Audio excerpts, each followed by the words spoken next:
Episode 4 of the Paramount Plus crime drama MobLand saw the steadily brewing war between the Harrigans and the Stevensons appear to pivot towards peace, but only on the surface. In reality, the seemingly inevitable conflict between the two London-based crime families is as close to popping off as ever, and may have taken a huge step towards eruption at the end of the episode. Episode 4 added color and background to several of the show's main characters. With the cast and storylines introduced, the show is beginning to add some depth to both.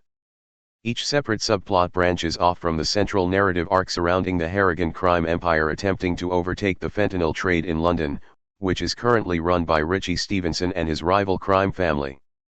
Harry de Souza's entire job has been ensuring the misdeeds of the Harrigans don't lead to bloodshed, while also doing his best to keep himself and the entire Harrigan family out of prison.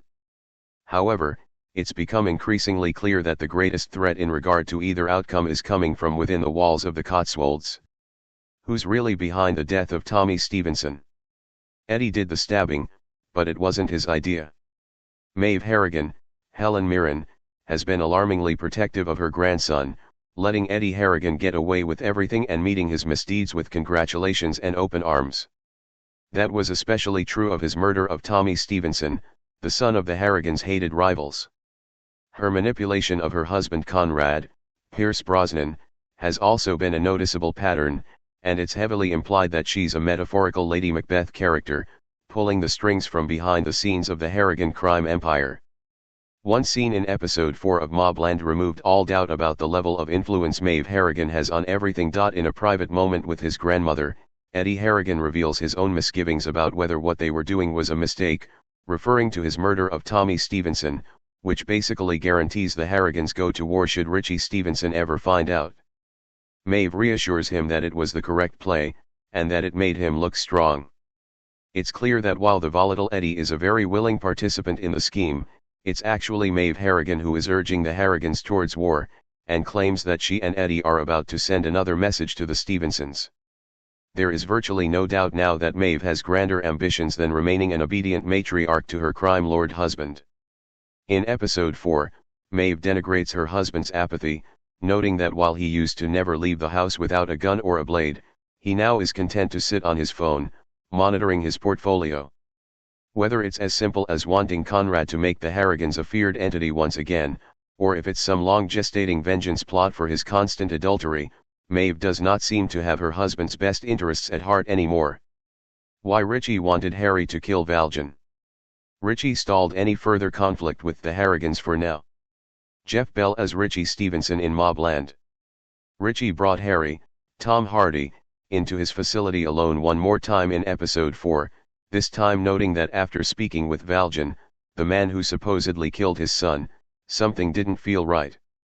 Because he likes Harry, Richie agreed to put the issue to bed if Harry finishes the job with Valjean, as that would put his mind at ease.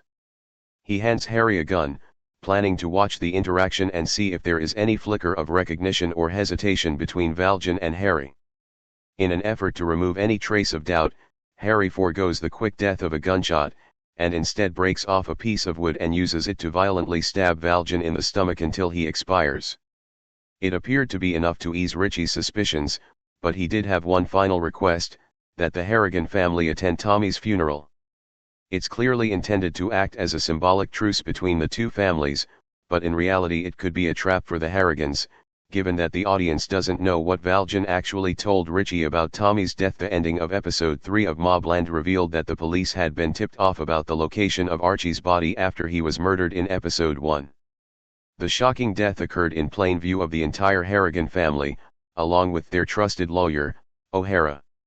While they were all witnesses to the murder, Conrad tells Maeve that only he and Harry knew where the body was buried. Whoever anonymously tipped off the police about the location of Archie's body had to have either been Harry himself, or been told by Harry, as Conrad knows he didn't tell anyone. That leads him to believe that the person who can't be trusted is actually Joanne Froggatt, Harry's wife, as he believes with all his heart Harry would never betray him. It prompts Conrad to visit Jan at her home, where she was entertaining her friend Alice with some midday wine. After Alice leaves, Conrad intimidates Jan in the form of a stern look, unsubtle implications of danger, and a strong grip on her thigh. Conrad knows she talks to a therapist, and is menacing her specifically to ensure that she doesn't betray the Harrigans to anyone. Why Kevin denied remembering Rusby. He lied when Harry asked about the former guard. Tom Hardy as Harry de Souza and Paddy Considine as Kevin Harrigan in MobLand. Harry and Kevin, Paddy Considine, have a one-on-one chat while waiting for Richie to call after his personal questioning of Valjean, and it births some major revelations about the history of the Harrigan family. The biggest is that Kevin's wife Bella actually used to be one of the girls Conrad had on the side, when he was in his 50s and she was only 20 to 21. It explains why she is rarely seen around the rest of the family, and perhaps why Bella is still trying to push a deal through with the mysterious Frenchman Antoine despite Harry's strict instructions against it. They speak about their time together in a juvenile detention facility, which is the likely explanation of how the two men met and how Harry became involved with the Harrigans in the first place. Harry saw one of their former jailers named Rusby in the nursing home in episode 3, and when he mentions it to Kevin, he denies ever remembering him. However, it's later revealed that not only did Kevin remember him, he was, at least once, actually raped by that particular guard while in the detention facility. He lied to hide the truth of his experience from Harry. Who Jan's friend Alice really is. Jan met her after a therapy session. Joanne Froggatt as Jan de Souza and Tom Hardy as Harry de Souza in MobLand. When Conrad arrived at Jan's home to confront her, she was entertaining her new friend Alice, who she had met seemingly at random and connected with. Alice lobbies to stick around when Conrad enters Jan's home, only to quickly be rebuffed by a look from Conrad.